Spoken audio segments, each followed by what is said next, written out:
She marched down the dock with that clipboard clutched like it was a weapon, barking orders before she even reached us. All non-residents must leave immediately. This lake is HOA property and we don't allow random people cluttering it up.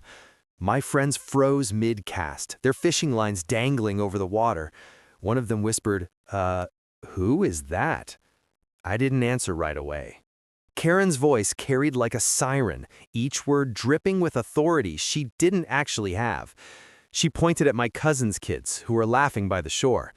Children are not allowed here without a special HOA wristband. You're trespassing. The kids went quiet, their smiles fading. My cousin stood, ready to pack up, but I lifted my hand. Hold on, I said, calm but firm. You don't get to decide who's here. Karen laughed, the kind of laugh that made my friends roll their eyes. Excuse me? I'm the HOA president. I know every rule, every bylaw, and trust me, this land is ours. If you don't clear out in 5 minutes, I'll call security. She turned, already punching numbers into her phone. My cousin muttered, Man, I don't want trouble. Maybe we should just go. That was the moment I had been waiting for, because Karen didn't know what I knew. I stepped forward, closing the space between us. My voice didn't rise, but it carried enough weight to silence the group. Karen, I said slowly, this isn't HOA land. She squinted at me like I was speaking another language. Of course it is. The HOA manages everything around here. The roads, the dock, even the water access. You're just a guest, and guests follow my rules. I let the words hang for a beat, then dropped the line that froze her in place. No, I said, pulling the folded deed from my back pocket. This is my private land. Karen's smug grin cracked for the first time. Her eyes darted to the paper in my hand, then back to my face. That's fake, she stammered, her voice losing its edge. The HOA owns all of this. It's in the bylaws. I unfolded the deed slowly, letting the pages catch the sunlight. My friends leaned closer, curiosity buzzing in the air. No bylaws cover this land, I said evenly. This dock, this shoreline, and 100 yards into that water, it's all mine. Bought it 5 years ago. Karen's laugh came back, high-pitched and nervous. You think a piece of paper means anything? I'll have you fined. You'll regret embarrassing me like this. She whipped out her phone again, barking into it. Yes, this is HOA President Karen. We have trespassers refusing to leave private property. Send enforcement now. The call was loud enough for everyone to hear. My cousin's wife whispered, She's really doing this. I didn't move. I just pulled my phone out, tapped a few times, and held it to my ear. Karen puffed up, convinced I was copying her move. But then she froze when she heard me say the words clearly. Sheriff? Yeah, I need you to confirm property lines at Lakeview Dock. HOI is trying to trespass on my deeded land again. Her face drained of color. Sheriff? She echoed, her voice trembling now. I met her glare head-on. Karen, you just called in fake HOA enforcement. I called the real law. Let's see who shows up first. Her phone slipped in her hand, but she caught it, clutching it tight like it was the only thing keeping her in control. You can't just call the sheriff on me, she sputtered. I am the authority here. Everyone in this neighborhood answers to me. The kids by the water started giggling, and even my cousin couldn't hide his smirk. She snapped her head toward them. Quiet, this isn't funny. But the more she barked, the more ridiculous she looked. I stayed calm, watching her unravel. Karen, you don't scare me.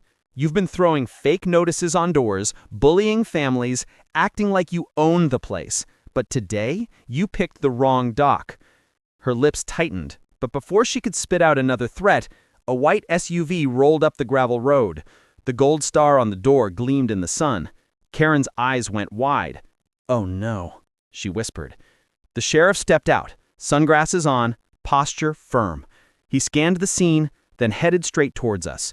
Karen practically ran to him, pointing wildly at me and my family.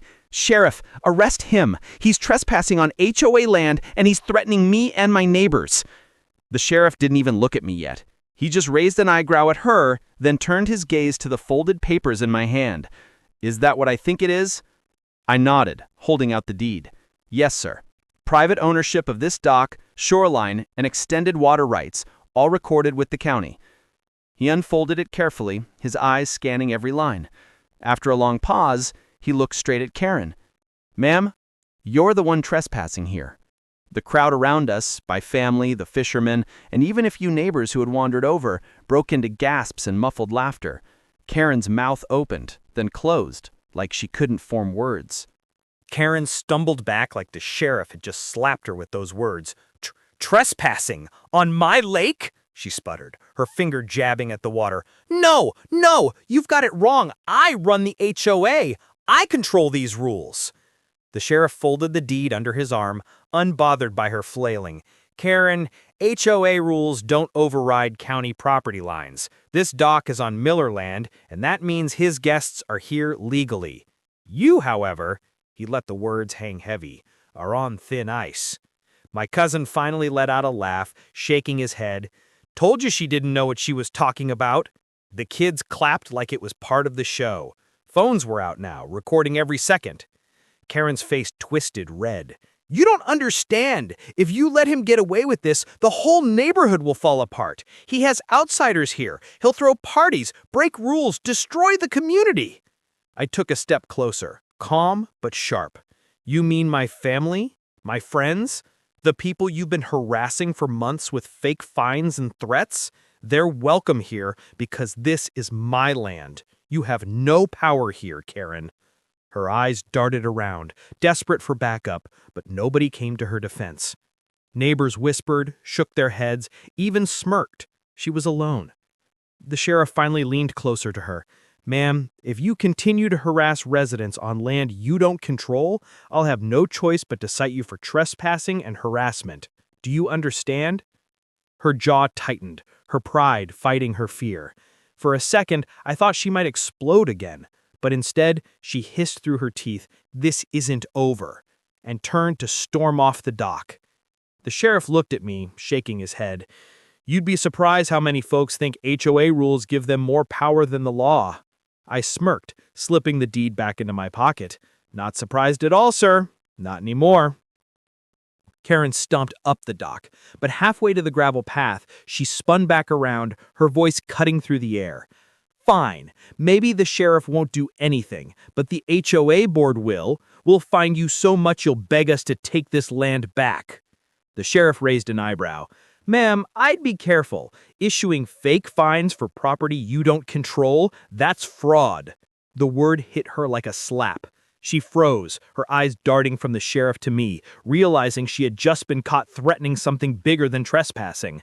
I crossed my arms. Karen, you've left fake HOA notices on my door 3 times this year. I saved them all. You really want to keep digging? The neighbors who'd gathered gasped. One man muttered, She pulled that on me too. Another woman nodded. And me. She even tried to say my garden hose was a violation. The murmurs grew, people stepping closer, phones recording.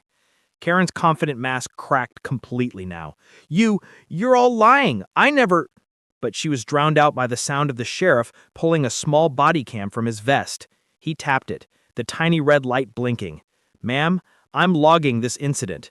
If a single more complaint comes in, you'll be facing charges for harassment and fraud.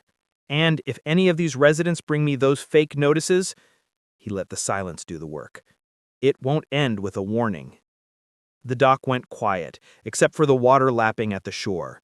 Karen's face went pale, her hands trembling. She tried to speak, but no words came. I stepped past her, toward my guests, putting a hand on my cousin's shoulder. Go ahead and keep fishing. Nobody's kicking you off this lake. Behind me, Karen's voice finally broke, weak and shaky. You'll regret this. But nobody was listening anymore.